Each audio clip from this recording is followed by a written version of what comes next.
About 10:20 today, we were dispatched for an aircraft collision. The location was a little confusing at first. Our first arriving battalion chief found the location, and it's one small plane that we know of. Have you been informed of how many people were on board yet? I know the FAA and the NTSB haven't contacted in this situation because that's just standard.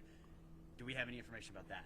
We can confirm 2 fatalities, and that's it. We don't know if there's any others on board or anything else besides that. We have 2 confirmed fatalities. And just, how many agencies are involved? I mean, we see you guys out here, Washington State Patrol. Just how big of an effort is this right now? It's probably, I'd say, about the southern half of Snohomish County, many agencies. We had at least 4 or 5 fire agencies, like I said, the Sheriff's Office, State Patrol, and many others that I probably have forgot. But we had Surfer, Fire District 4, South County Fire and Rescue, Sky Valley was here.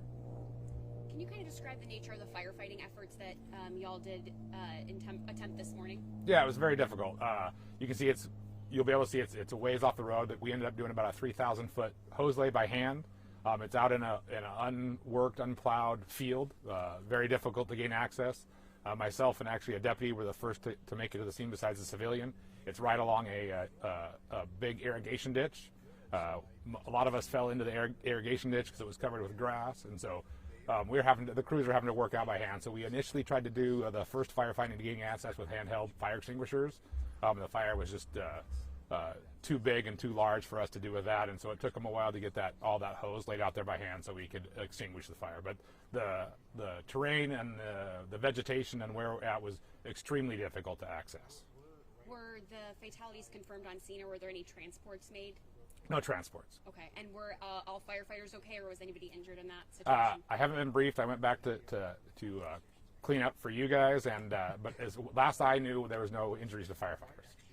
Anything else people should know about the area? Is Highway 2 going to be open now for the most part? Highway 2 should be open soon. I would say in the next 30 minutes or so. So there's a lot of work going on, and with that hose lay and everything, we had a tremendous amount of fire apparatus there blocking up the road and be able to move water in and out. And for our viewers, again, can you just give us the update you just gave us a few minutes ago about the 2 people we knew on board? Can you just give us that update again?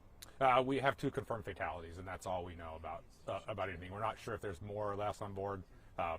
So the only thing we know for sure is 2 fatalities. Everything else is still under investigation and will probably be done by the NTSB and FAA. And when this, like you talk about, the terrain was difficult for you guys to get out there and to combat this, but just with this terrain and just this sort of crash, this is going to be a busy scene for quite some time. Correct.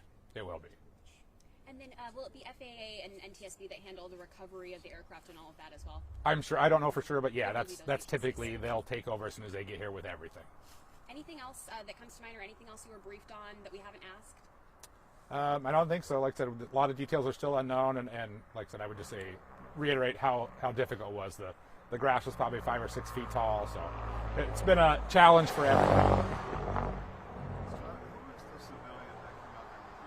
I'm not sure. They were there when we first got there, and then I kind of took over the firefighting effort and coordinated that, and I know the Sheriff's Department handled that, so I'm not sure. Was it just one civilian that came out there to help out, or who was initially responding, or was there?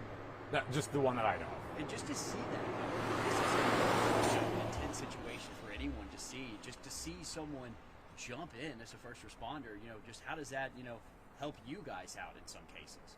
Well, it's always a balance. We wanted to make sure he was taken care of and he was safe, and so that's what the deputy did. Why we kind of took over, but we always appreciate help as long as it's not putting anybody else in danger, and that's the big thing. We don't want to have to have additional problems to solve if civilians help. So it's a fine line of making sure we don't get anybody else hurt.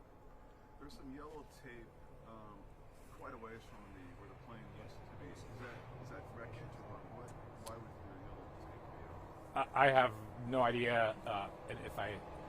My memory's not perfect, but if I remember right, that was there before we got there. But So yellow tape's used for a lot, especially with the windstorm that just happened. So talk a little about the intensity of the fire when you were there. Yeah, extremely intense. Been a firefighter my whole career, but as the metals and the plastics and the fuel are burning, it creates a tremendous amount of BTUs per fire. So the fire might not look as big as some other fires, but the amount of heat coming off is a lot greater for the amount of fire. Okay. Yeah. Thank you so much. Thank you. Thank you so much.